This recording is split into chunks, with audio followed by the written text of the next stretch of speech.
makes them.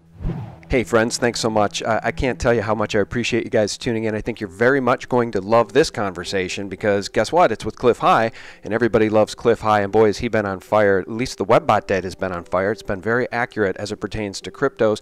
Today we're going to talk some cryptos, we're going to talk silver, and a whole lot more. Clif High, welcome. Thank you very much. Hey, thanks for joining us. And I just want to mention that Three Amigos interview you did, that three-way call with Bix and Jay Snip was a hoot. I enjoyed that. And, I don't want to, rehash the same exact info, but for those who didn't catch that interview, we will talk about some of that info here. And guys, if you haven't already, head over to halfpasthuman.com and check out the Curious Crypto Compendium. That's the forecasts for June 2017 through 2018. Well, it's all here. If you want to know which cryptos he's recommending and what he thinks the forecast is for those cryptos, this is the document to get. It's $99. It's money well spent. Curious Crypto Compendium, only from halfpasthuman.com. Cliff, let me ask you something. First let me just say, as it pertains to Ethereum, I own some Ethereum. I made it very clear to folks that I bought some Ethereum. When I first did, I made a video saying you might want to dip your foot in the pool. I bought some at 20. And it's just been on pretty fire. Smart. Well, I got lucky. Well, I don't, here's the thing. I made it clear in the video. I don't want people watching this rocket ship go to the moon because I'd been listening to your interviews, and you've been very clear about where these things are headed. So maybe we should start the conversation about Ethereum. What makes Ethereum and that network, that blockchain, so special? It has so many components that Bitcoin does not. Now, it's not to say Bitcoin is lagging them because Ethereum is entirely a different kind of a critter. Its blockchain is larger, faster, more diverse. It is as well encrypted, but it's entirely intended to support a corporate overstructure. And this overstructure is going to be the interaction of all these software robots that will fuel themselves on Ethercoin through this complex algorithmic process that converts ether into what's called whey, and then whey into what's called gas. And it gives the gas to the robot, and the robot can go on out and do work for you, like make money for you. So basically what we'll all do is we'll end up building hedge fund robots, or bank robots, or money transfer robots, or house buying robots, or whatever. Give them a few Ethercoin and say, y'all go off and work and tell me when you're done. And they'll be able to work globally. They'll be able to work without borders. It is going to be just really fantastic. And in fact, it could even work off planet as long as we had a continuous internet connection off to the moon or wherever. So it's really, Ether is really cool. It's not like Bitcoin. Bitcoin serves an entirely different function and purpose within the crypto space ecosphere. Now, I want to ask you something about Ethereum as it pertains to the number of coins available. I've heard that the total number of coins is uncapped. That's not.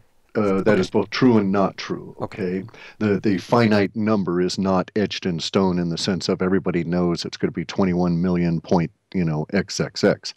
Rather, what it is capped, but it's capped by what's known as a tailing or trailing algorithm.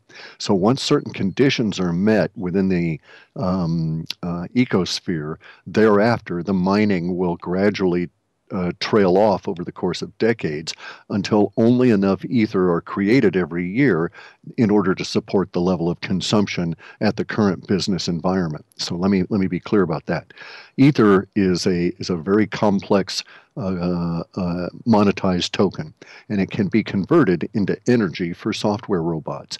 So consequently, it gets burned up because these software robots run on a physical platform, or they run on the cloud, which is kept on a physical platform of all these machines, and somebody's got to pay the electric costs. And so basically that's what happens, is the gas over time through the various different mechanisms gets converted into paying the electricity bill.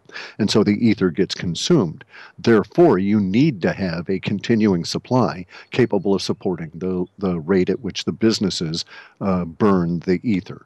Make sense? Yeah, it does. And the other thing that makes sense to me is that what's going on here in the crypto space is a game changer. And I've been having this conversation more and more. Just had one recently with Chris Dwayne, who's a buddy of mine, and he's still very much entrenched in just the physical precious metals camp. And my concern about that is that if this is a game changer and the cryptos are here to stay, which I think at least some of these cryptos are definitely here to stay as we see all these corporations now becoming involved and interested in Ethereum, something very significant is happening. I think it's a sea change, but this is not investment advice. I want to be very clear here. I don't want people to run out and cash out, IRAs to jump into this space. I think you should probably only put into this space what you can afford to lose, because, who really knows and who can really predict the future other than Clif. But I just want to say this, guys. I want to play this from that interview with Bix and JSNIP and Clif, in which Clif said this about the cryptos in general. Just listen to this. And so they're going to be buying really soon, but they have not yet for a lot of regulatory reasons. So we haven't even seen the start of it. All right, I'll pause it there.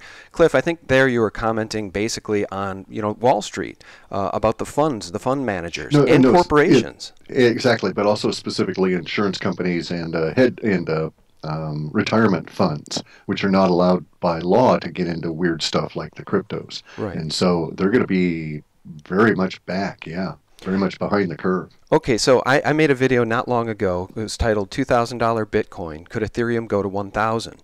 And at that point, Ethereum was at $187 and Bitcoin was at 2,000. Now Bitcoin is at 2,850 and Ethereum is at a new all-time high around 265. Are we in a bubble? Should people be afraid? What would you tell somebody who's sitting on the sidelines as it pertains to the prices of these cryptos today versus a year from now, 5 years from now? Well, it's kind of like the answer to all of your questions is yes. Yes, people should be afraid. I mean, other than a bubble. We're not in a bubble. Well, we are in a bubble, actually, okay, but we're not in a crypto bubble. We're in a dollar bubble. The whole planet is so flooded with dollars that the bubble is popping. And the bubble is so big that when it pops, it's not going to be a pop. It's going to be this giant sort of whoosh, because there's just so much of the planet's atmosphere involved in it. And so that bubble is popping right at the moment. And as it is whooshing out, some of that is going into cryptos, and some of it can be expected to go into precious metals. But there's so many dollars in this bubble that they're not able to fit through the narrow openings that we have into the precious metal space and into the crypto space. And that's what we're watching at the moment. This is why there is danger, because in the chaos of this particular period of time, there will be conditions that will make people less cautious than they should be and allow for both error, unintentional, as well as criminally supported error to occur. And so you have to be careful. Don't be a victim of fraud, but also don't trip over your own 2 feet in getting involved in a new technology kind of thing. But this will also pertain to the silver and the precious metals markets, where I expect a lot of fraud to start really showing up as people try anything and everything to take advantage of all of the whoosh out of dollars into that market as well. So I would expect, for instance, that counterfeit coins will really start ramping up as the dollar values of the precious metals also start ramping up. So a very dangerous time in general. However, as the Chinese characters will affirm, in chaos there is opportunity. And so there is danger and risk, but there is also life and dynastic level opportunity that is occurring right at this moment if one is aware enough to look around and see it. Well, and that's the way I'm looking at this too. I definitely want to look at this as an opportunity, and that's why I've been making these videos and covering this since, Ethereum was at 20. I just wish I'd been more intellectually curious about Ethereum when it was at 7. It sat at 7 to 8 for 6-7 months, and I had my Coinbase account open because I had bought a couple Bitcoin. And guys, why did I buy a couple Bitcoin? Because I've listened to Clif, and he's so often right. The web bot data is so often right that, I made the argument that who wants to miss the potential of this thing going back to all-time highs? At that point, Bitcoin had pulled back down to like 253, and I finally bought some at, 450. I think I bought one, in fact, and then I just added a little bit as we went. The bottom line here is that the train has left the station, and I just think that based on the WebBot data, it just may be going far, far, far higher. And for those who feel like they've missed the boat, take your time, give this some thought. Clif, I guess you were just telling me Coinbase right now, the popularity of this stuff is soaring so much it's hard to even get a Coinbase account opened in a timely manner. The timely manner is the issue. Coinbase is really strict. I like that. They've got a really, I actually know a couple of the people that were involved in their early, I don't know even if they still work there, but in the early security system stuff for Coinbase relative to transferring dollars and stuff back and forth.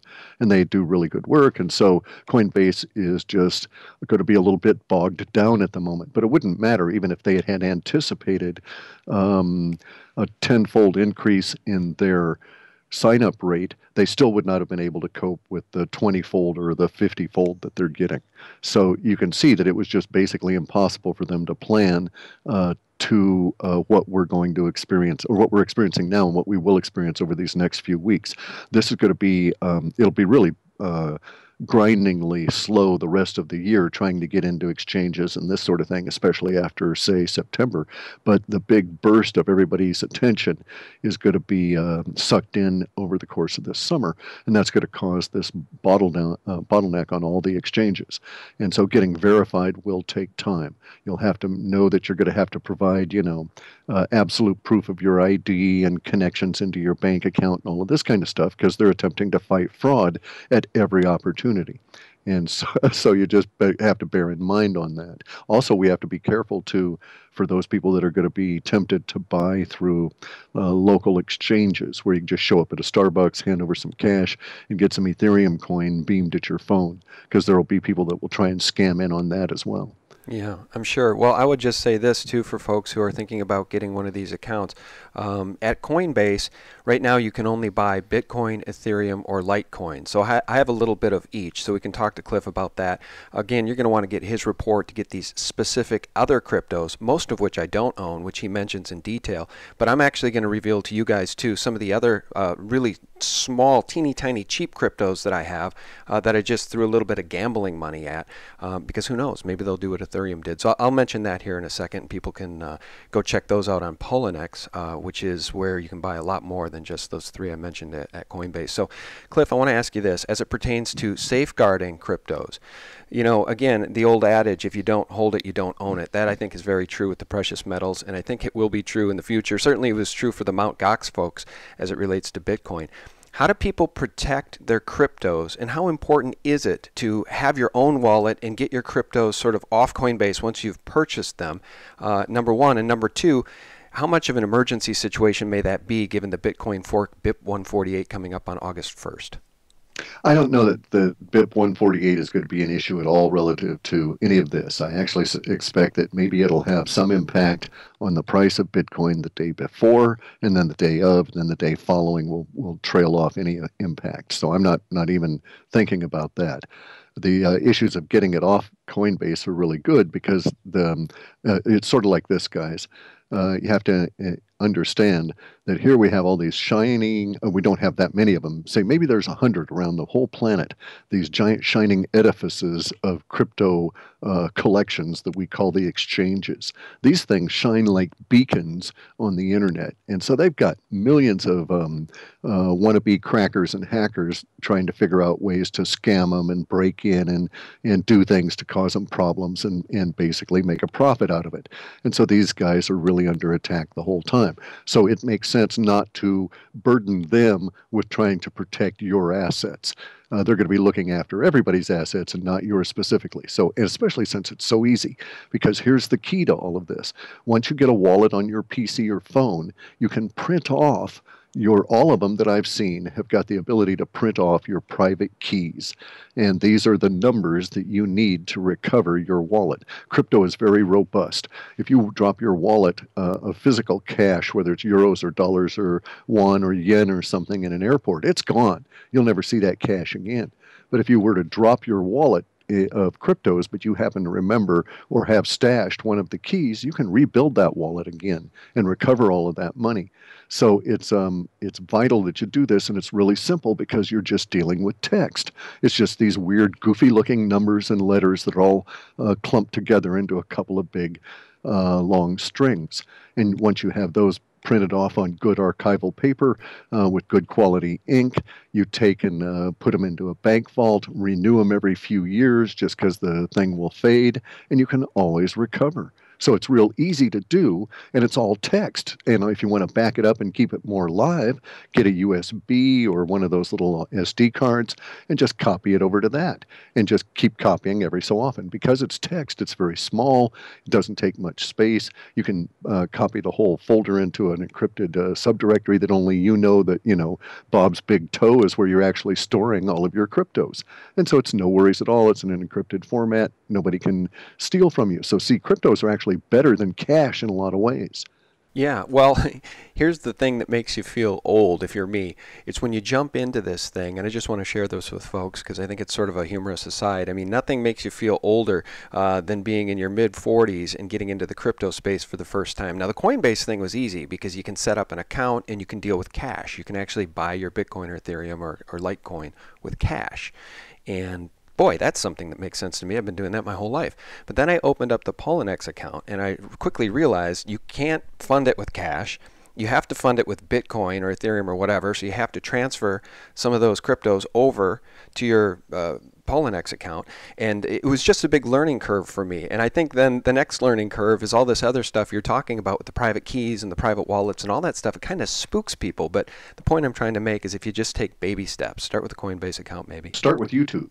Okay. Well, that's true. No, that's very. You're correct. Look, it's good. If you start with a Coinbase account, it might take you a week to get your Coinbase account verified. So this is really a good idea. Go start your Coinbase account right now, give them all the information, and then go to YouTube and start educating yourself on what you just got into. Right. No, that's terrific advice. And I've watched a lot of YouTube videos about these things. And, I know that you could get the Ledger Nano S or the Trezor to set up to get your own private keys, I guess, to get your coins off of these exchanges and onto these devices. Still a little scary to me. So what I admire about you, Clif, is that you're just so technically savvy. I mean, you're building your own private node or whatever it's called with your Ethereum, 1100 Ethereum.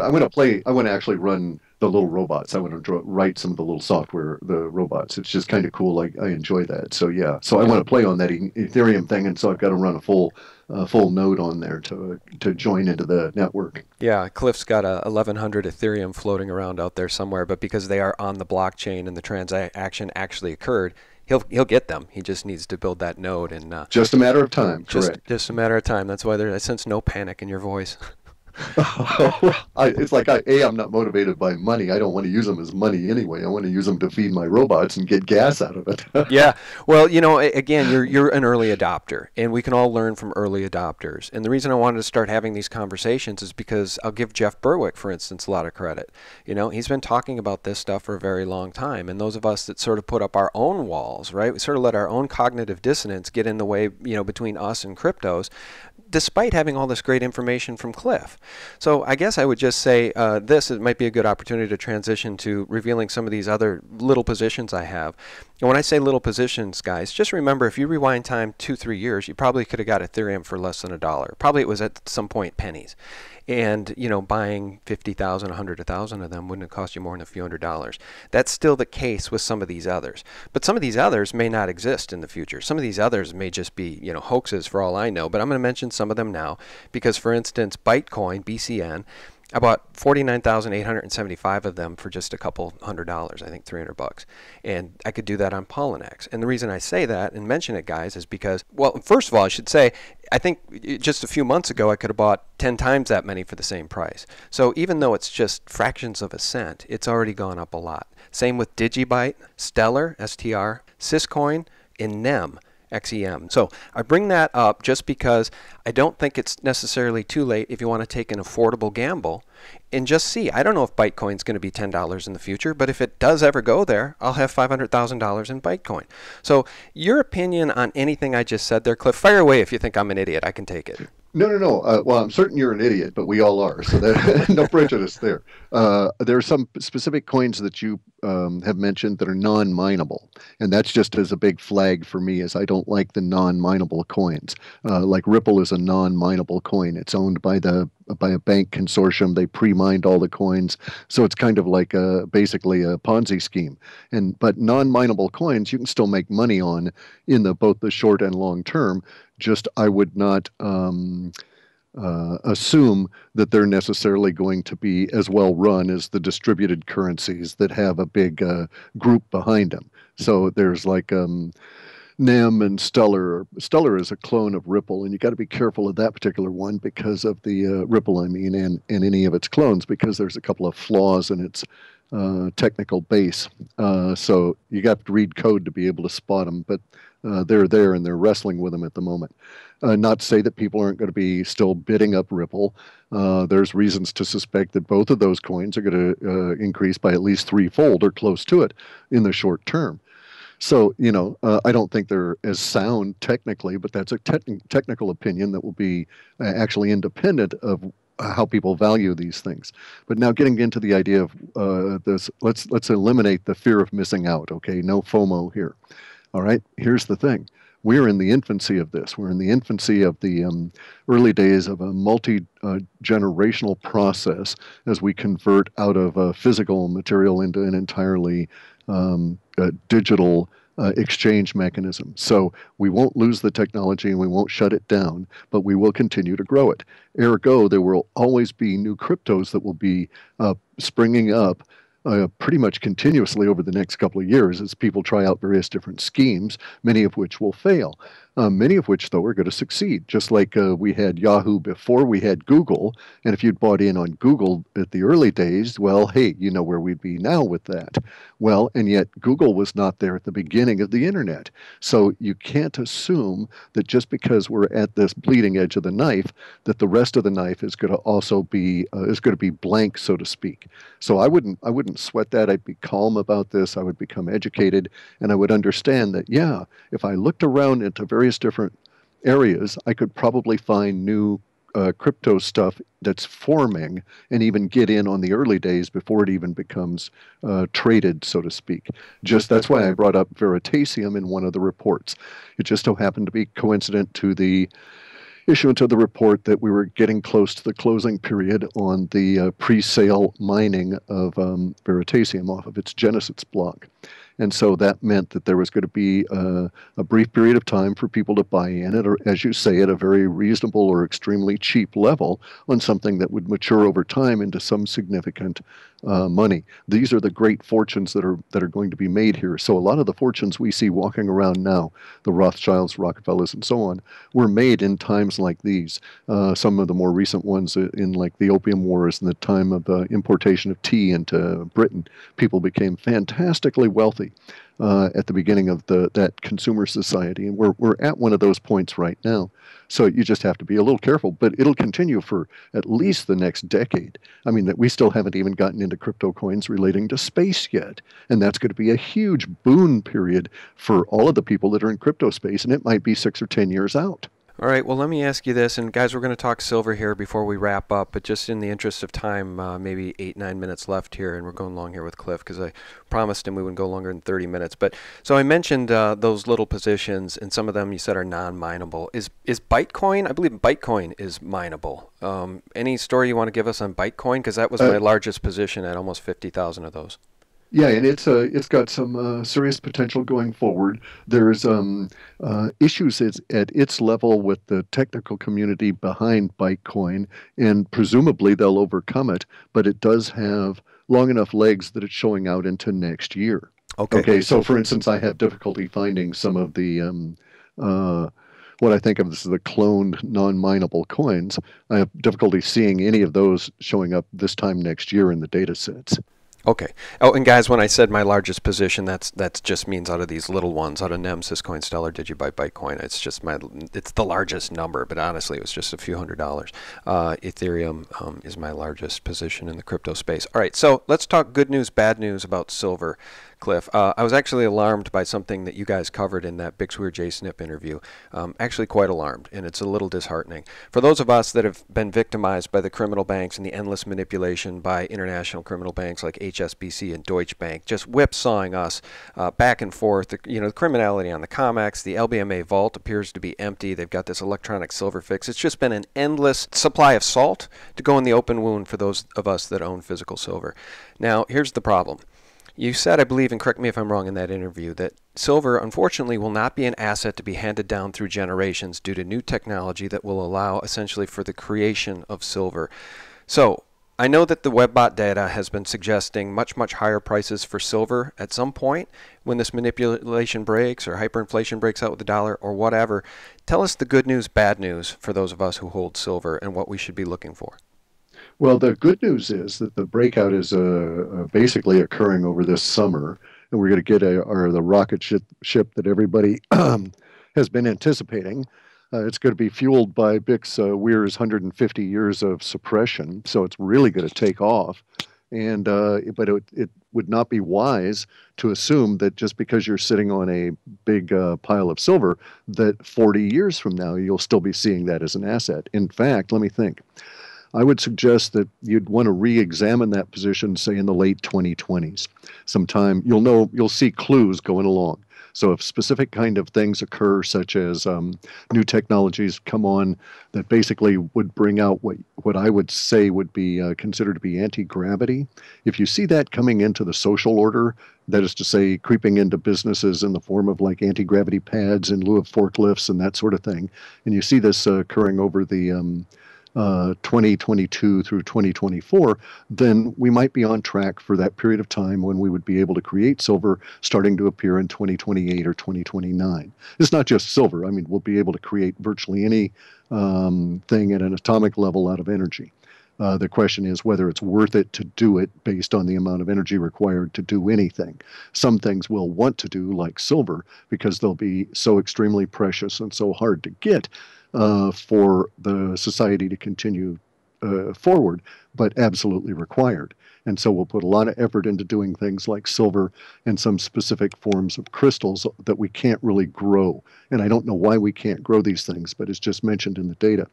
And so silver will be one of the very first things that will actually attempt to do this at an industrial level.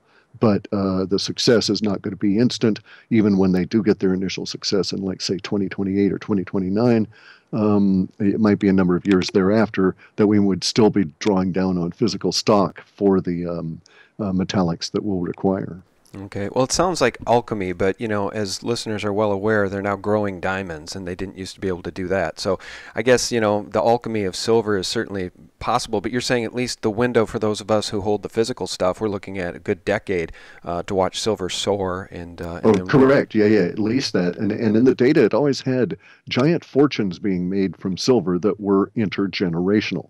I did not mean to imply, though, and it never occurred to me, but I didn't mean to imply that the silver itself would be passed down intergenerationally. I meant that the fortune that would be acquired as a result of people owning silver at this strategic point in time.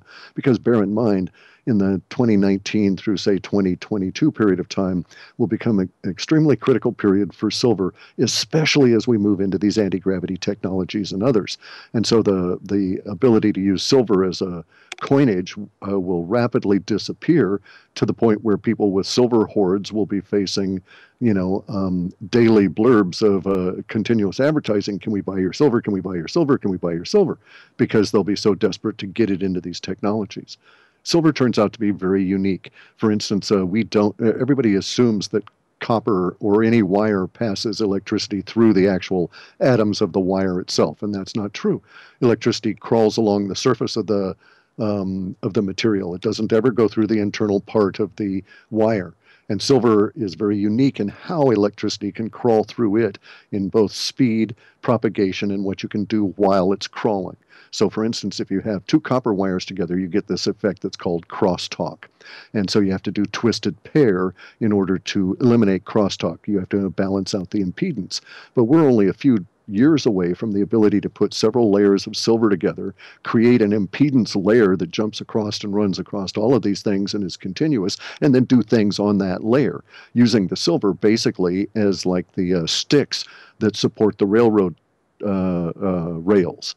So silver would become an active part of it because of the nature of the material itself would be absolutely required, because no other material allows us to build these lattice works across the molecular structure, and then that becomes stable enough to then use for field control. I'm sorry to get into the technical aspects of it, but that's why silver is so unique. It has a property we cannot find in any other material. Yeah, that's fascinating. And guys, we're into the bonus period here now with Clif. We're about 30 minutes officially into this call. So last question, and I'll just make this aside. I do agree with Chris Duane, guys, that one of the most, if not the most undervalued asset, tangible asset, quantifiably tangible assets on planet Earth is silver because it has been so brutally manipulated. And Clif, I made the comment to Chris in my last interview with him just a couple of weeks ago that in today's dollars, I think silver is as cheap as it's ever been in human history because there's so many damn dollars and it's still 17 bucks an ounce. I mean, literally, it should be at 170 just to probably keep equilibrium with, where it was, at the turn of the century here when it was $4 or $5 an ounce. There's just so many more dollars. We don't know, we actually have no idea how many dollars they've created. Right. Just the ones we know about is such a huge, giant mountain. It's unfathomable that silver is this cheap. Yeah. So it is quite true that, as everybody says, that silver is the linchpin. When we pull that, the banking edifice completely collapses, as does the fiat currencies and stuff. And the good news for all of us is that if we can put that off, I mean, I'm not trying to say that the silver guys need to be put off, but I'm saying if we can just put this little bit of destruction off a ways, say 6 months, even 8 months, even if the rocket ship takes off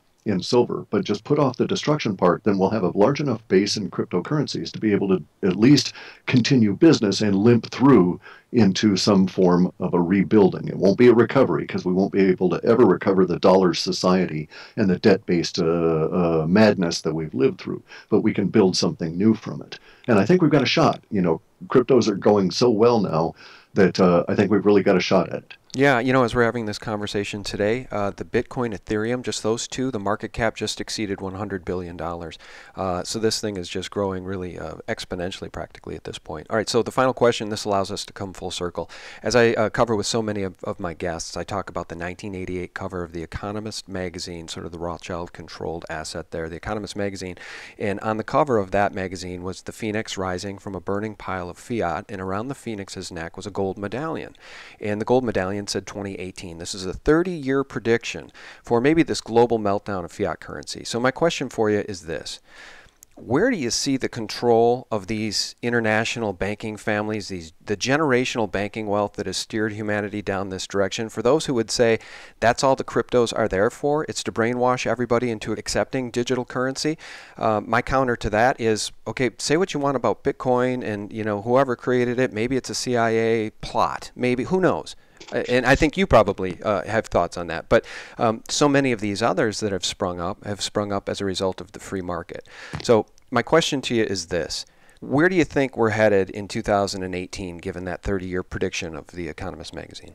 I would say it was a plan, not a prediction. They were planning. That was what they were telling you. And they were planning to control and offer basically some form of gold-backed digital whatever.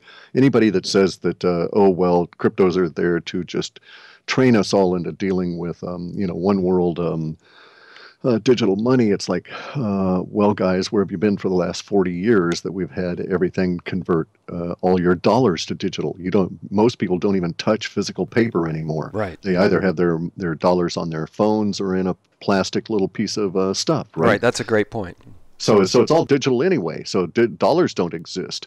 So where we're headed here in terms of the control is being fought out right at this moment. And the powers that be are sort of freaking out because they're losing.